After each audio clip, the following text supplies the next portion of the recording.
Hello and welcome to Wolf-N-Shorty Reviews. Today I'm going to update you on the issues of the do your own e-juice. Now I've been making them off and on, and I've been adjusting the flavors. Since all I currently have is my Cleto tank, then I'm limited on my testing of them.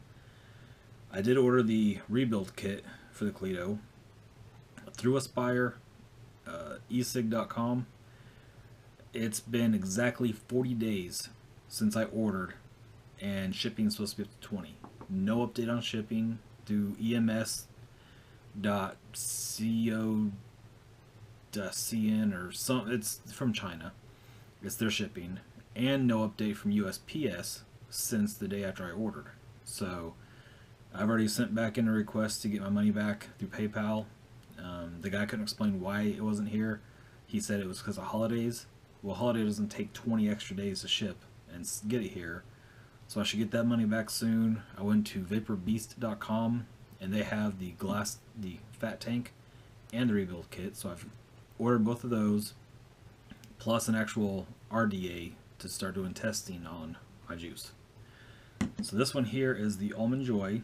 I've actually done this one at 15% flavoring because I was getting nothing but almond flavor to begin with, and then it kind of just killed off and there wasn't much flavor in it at all. So I'm gonna test this. The 13 was also giving me the same, like a burnt almond and no other flavor. So I'm gonna actually, after this, probably drop it down to 5% on a smaller container and test that theory and see what it tastes like.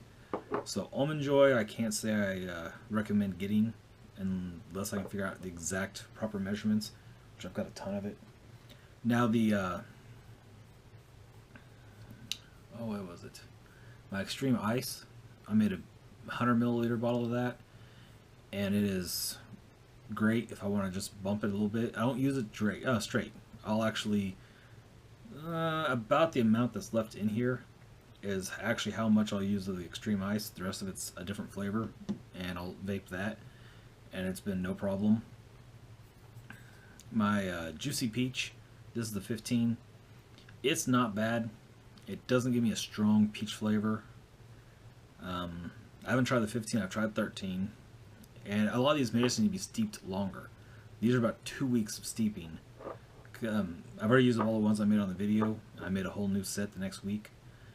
So it may just need to steep longer, and it is a cold room, so maybe it's not blending out properly, but I'll shake them up, leave them in here, and go from there. Of course, I've not tried the candy cane yet. This is for Shorty, but she's not vaping hardly at all. We still have store-bought stuff, so I may try that later. The ripe banana. God, this stuff is a pain. I've got it in a hot water bath and the top off to aerate. If you can see, that is cloudy as hell, and this is 2 weeks later. The first one I did was really cloudy and thick when I first tried it. I let it sit a little bit longer, and it seemed to thin out some, but it was still real thick and hard to use, which is why I adjusted it to give me more PG to thin it. That one is 13 and 15% for the banana, and it is still cloudy. I'm not sure if it's supposed to be cloudy.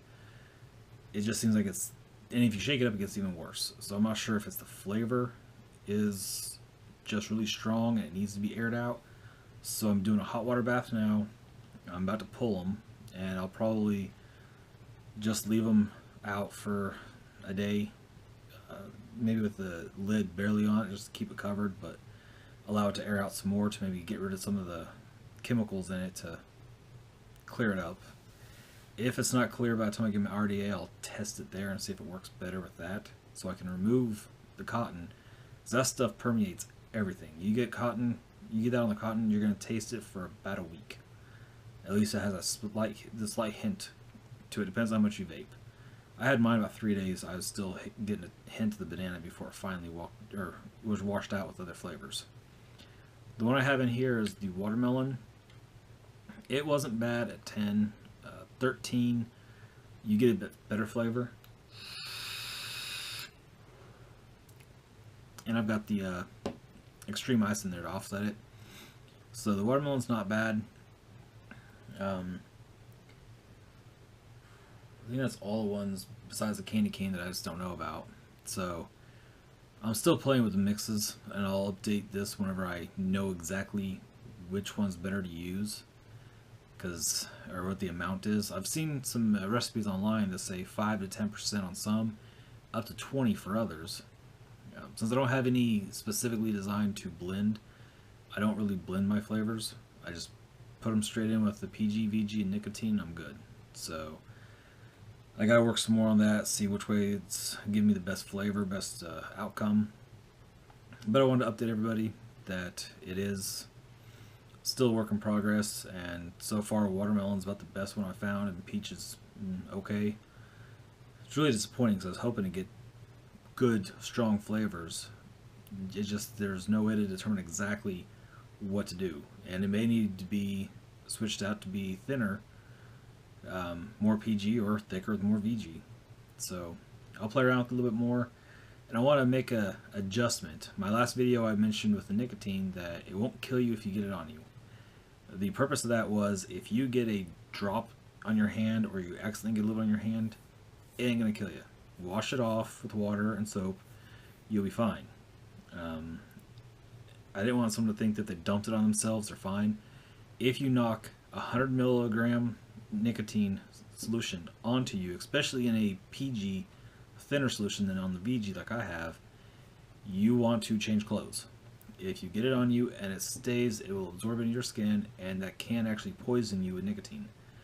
So it's actually, I'm not sure if the story is true. I remember hearing about it years ago, and this would have been probably in the 40s. A guy working in a nicotine plant that did pesticides with it, spilled some on his chair, sat down, got poisoning, went to the hospital, was released, put the same pants on without washing them, got back into his system, and died.